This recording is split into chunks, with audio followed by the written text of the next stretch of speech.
بسم اللہ الرحمن الرحیم۔ ضروریات کو پورا فرمایا۔ انسان کی ضرورت اور حاجت دو قسم کی ہیں، کیونکہ انسان دو چیزوں سے مرکب ہے۔ ایک اس میں جان ہے، بدن ہے، اعضاء ہے، ہاتھ پاؤں ہے، آنکھ ناک کان ہے، اور دوسری اس سے زیادہ قیمتی، دوسری ایک چیز اس بدن سے زیادہ قیمتی، وہ اس میں روح ہے جس کی اصل قیمت پڑتی ہے۔ اب یہ بات میں نے اس لیے کہی کہ جب روح نکل جاتی ہے اپنے پیارے کو ہم اٹھا کر گڑھے میں پھینک آتے ہیں۔ آنکھ موجود ہے، شکل ہے، صورت ہے، ہاتھ ہے، پیر ہے، بدن ہے، سب کچھ ہے، ڈھانچہ آدمی کا سامنا ہے، لیکن گھر والے روتے ہیں کہ ختم ہو گیا۔ ارے بھی کیسے ختم ہو گیا کہ روح نکل گئی؟ تو معلوم یہ ہوا کہ اصل قیمتی شے روح ہے۔ روح کے بغیر بدن بیکار، جسم بیکار، اعضاء بیکار، شکل صورت بیکار۔ بیکار سمجھتے ہیں جبھی تو گھر والے پھینک کے آتے ہیں، ورنہ بیگم کو قبر کے گڑھے میں کون پھینکے، رختے جگر کو کون پھینکے، پیاری والدہ کے اوپر مٹی کون ڈالے؟ وہ محبوبہ اور وہ بیگم جس کے چہرے پہ کبھی گرد کا داغ دیکھنا گوارا نہیں کیا، جھڑا کر مٹی کون ڈالے؟ میں نے عرض کیا کہ آدمی کی ضرورت بھی انسان دو چیزوں سے مرکب ہے، ایک اس میں بدن ہے، اعضاء ہے، اور ایک اس کے اندر روح ہے۔ جب روح ہوتی ہے تو اس کی قیمت پڑتی ہے۔ یہ کسی کا ابا ہوتا ہے، کسی کی اماں ہوتی ہے، کسی کی بیگم ہوتی ہے، کسی کا شوہر ہوتا ہے، کسی کا بیٹا ہوتا ہے، کسی کا نوکر کی ہوتا ہے، کوئی سردار ہوتا ہے۔ جب روح نکل جائے تو کچھ نہیں رہتا۔ تو ضرورت بھی دو قسم کی ہے، ایک بدن کی ضرورت ہے اور ایک روح کی ضرورت ہے۔ بدن کی ضرورت ہے روٹی، کھانا نہ ملے تو آدمی تنگ ہو جاتا، بھوک لگتی ہے پیٹ میں، پانی نہ ملے تو پیاس لگتی ہے، پھل نہ ملے تو گرمی لگتی ہے، ٹھنڈی میں اگر گرمی میسر نہ آئے تو ٹھنڈی ستاتی ہے۔ یہ آدمی کے بدن کی ضرورت ہے۔ پانی ہے، سورج ہے، ہوا ہے، مکان ہے، دکان ہے، کاروبار ہے، تخت شہنشاہی ہے، سلطنت ہے، یہ ساری کی ساری آدمی کی بدن کی جسم کی ضرورت ہے۔ جب بدن کی اتنی ساری ضرورتیں ہیں اور حاجات ہیں تو روح کی جو اصل چیز ہے، جو قیمتی شے ہے، ایک اور طریقے سے میں آپ کو بات سمجھاؤں۔ ہماری عربی زبان میں ظرف کہتے ہیں برتن کو، تھان کو، اور مظروف کہتے ہیں اس چیز کو جو اندر ڈالی جائے۔ جیسے شیشی ظرف ہے، اندر کا تیل مظروف ہے۔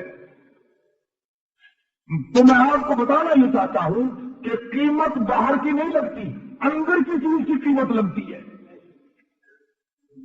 بوتل ہے، خالی بوتل کی قیمت 8 آنے، اس میں شربت بنا کر بھر دو تو قیمت 20 روپے، اس میں تیل بھر دو تو 15 روپے، اور اگر اسی شیشی میں کوئی اعلیٰ درجے کی کیمیائی دوا بھر دو تو 1000 روپے، اور اگر کستوری بھر دو تو لاکھوں کروڑوں روپے۔ قیمت بڑھی گھٹی اندر والی چیز کے حساب سے۔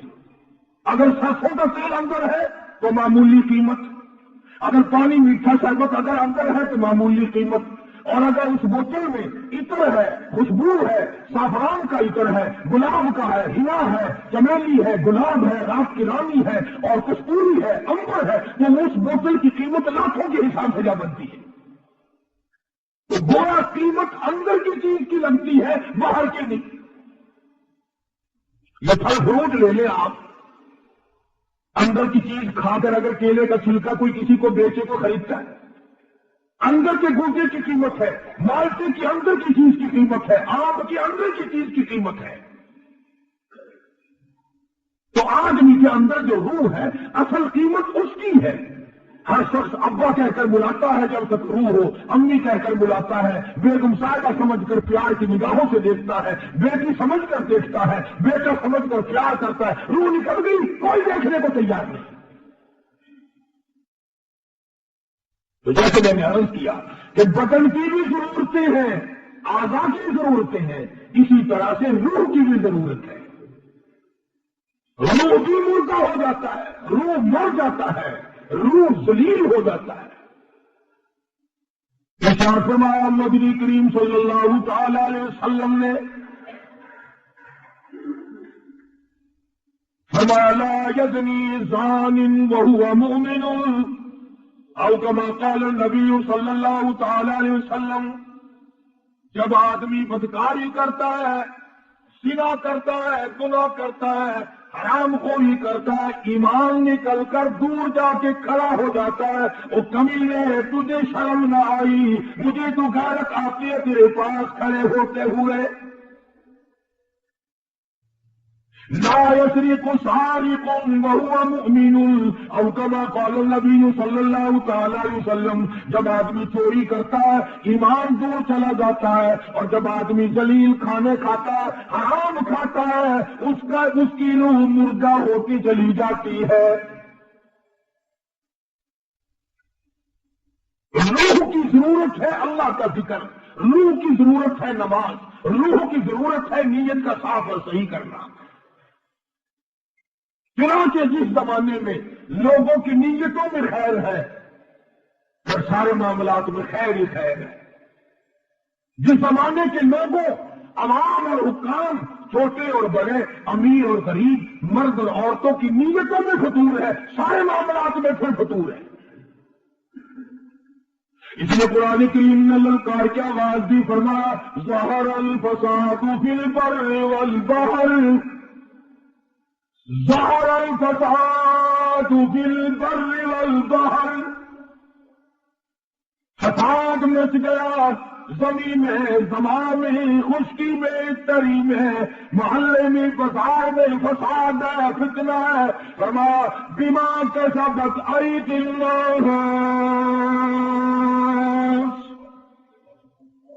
اللہ پاک نے اعلان کر دیا، پہلے بتا دیا، یہ جتنے بھی جھگڑے، یہ جتنے بھی فساد ہیں، یہ جتنی بیماریاں ہیں، یہ جتنی پریشانیاں ہیں، فرمایا تمہارے ہاتھوں کی کرتوت ہے، بما کسبت ایدی الناس۔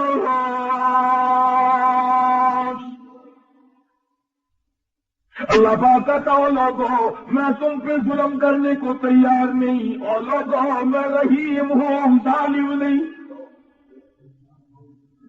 میں کریم ہوں، متشدد نہیں۔ میری ذات تیرے سارے عیب دیکھتے دیکھتے قبروں تک مجھے اپنی کبریائی کی قسم میں نے تیرے سارے عیب چھپائے۔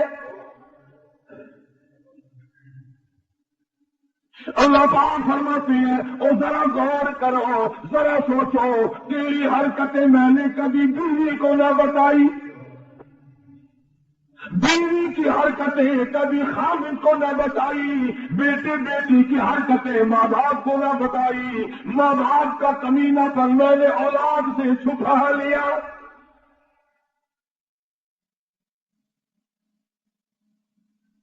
تمہاری نیتوں پہ سارا مدار ہے، تمام نیتوں کے معاملات کا بننا ہے۔ فرمایا ظہر الفساد فی البر والبحر، زمین میں، زمان میں، تری میں، خشکی میں، اپنوں میں، پرایوں میں، دور میں، نزدیک میں فساد مچ گیا۔ اللہ پاک نے اعلان کر دیا آؤ میں تمہیں بتاؤں کیوں مچا، کیوں شر پڑ گیا، کیوں جھگڑا پڑ گیا، کیوں ساری دنیا ایک دوسرے سے بدگمان ہو گئی۔ فرمایا بما کسبت ایدی الناس، اور لوگوں میں ظالم نہیں، تیری کرتوت ہے، تیری بدعمالی ہے، تیری نیت کی خرابی۔ الہی آخرت میں سزا دینا تھا، یہاں کیسی سزا آ گئی۔ فرمایا لیذیقہم، ہائے ہائے، فرمایا میرے بندے اب بھی میں جھٹکے تھوڑے تھوڑے اس لیے دیتا ہوں شاید تو شرما جائے، شاید تو میرے دروازے پہ جھک جائے، شاید تجھے غیرت آ جائے، دن کو یاد آ جائے، شام کو یاد آ جائے۔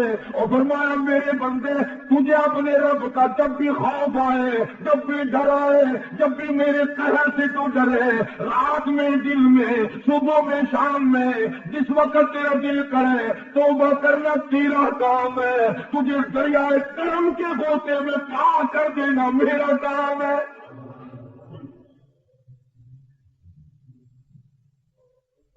تو میرے دروازے پہ آنے والا تو بن۔ فرمایا اللہ لا الہ الا هو الحی القیوم، جس وقت تیرا دل کرے کرایہ خرچ کرنے کی ضرورت نہیں، بھاڑے لگانے کی ضرورت نہیں، کسی کا چلنا کرنے کی حاجت نہیں، کوٹھڑی میں پڑے پڑے گھر میں بیٹھے بیٹھے جب تیرے دل میں میری یاد آئے، زبان تیری ہو یاد میری ہو، وَإِذَا سَأَلَكَ عِبَادِي عَنِّي فَإِنِّي قَرِيبٌ،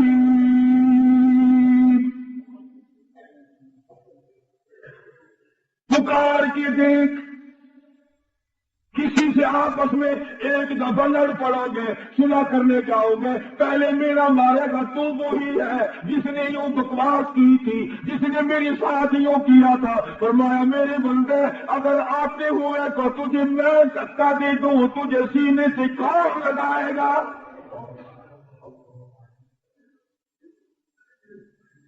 تجھے ماں دفع کر سکتی ہے، باپ تجھے جائیداد سے عطا کر سکتا ہے، بیوی روٹ کی بیٹھ سکتی ہے، اولاد تیری باقی ہو سکتی ہے، تو میرا بندہ میں تیرا رب، میں دھکا کیسے دوں؟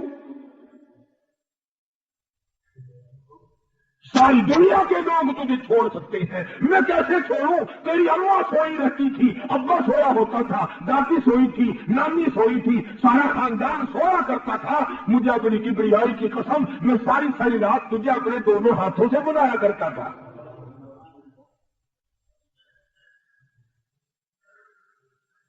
میں تجھے بڑے کروں کیسے؟ ساری عمر کفر کرتا جا، جس وقت تیرا دل کرے آ جا، آنا تیرا کام ہے، قریبی کے دریا میں غوطہ دے کر معاف کرنا میرا کام ہے۔ بلکہ قرآن کریم میں توجہ، قرآن کریم میں 8ویں سپارے میں سورت آراف ہے، دوسرا رکوع ہے، ترجمہ گھروں میں جا کے دیکھ لیا کرو، جن کو اللہ نے آنکھیں دی ہیں، لکھے پڑے ہیں، اور خدا کے بندو ساری دنیا کو ہر وقت دیکھتے ہو، کبھی خدا کو قرآن میں دیکھا کرو۔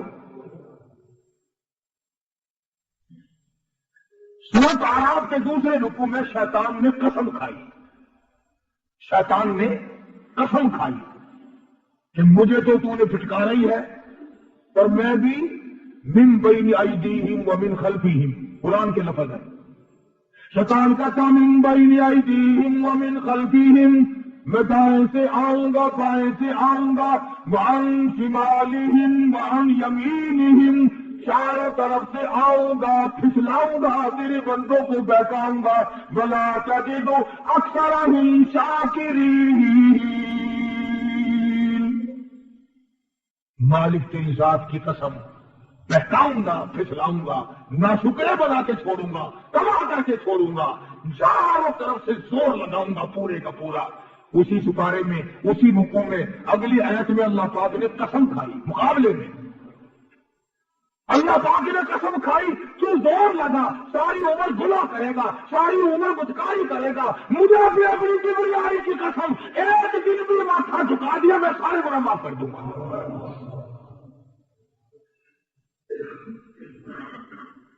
ایک دن بھی میرے دروازے پہ آ گیا نا پکا ہو کر، میں نے کون سا جنت میں اپنا خاندان آباد کرنا ہے، میں نے کون سی جنت اپنے ووٹ دینے والوں کے حوالے کرنی ہے؟ اور بنائی تو تیرے لیے ہے نا، بنائی تیرے لیے۔ میں عرض یہ کرنا چاہتا تھا کہ آج نیتوں میں فساد ہے، اللہ تبارک و تعالیٰ نے فرمایا یہ تجھے بیماریوں کے جھٹکے، یہ مقدموں کے جھٹکے، یہ بندوں کے دیے ہوئے جھٹکے میں تجھے اس لیے لگاتا ہوں لِيُذِيقَهُم بَعْضَ الَّذِي عَمِلُوا لَعَلَّهُمْ يَرْجِعُونَ۔ اللہ جل شانہ فرماتے ہیں اس لیے میں تجھے یہ جھٹکے لگاتا ہوں تاکہ تو جھٹکے کھا کر پھر میری طرف آ جائے۔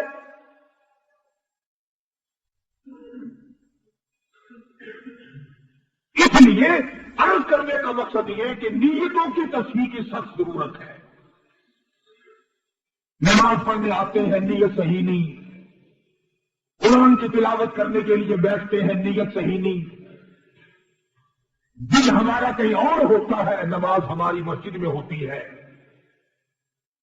مصیبت یہ ہو گئی کہ ہم لوگوں نے اس بات کو اپنے دماغ میں جگہ نہ دی۔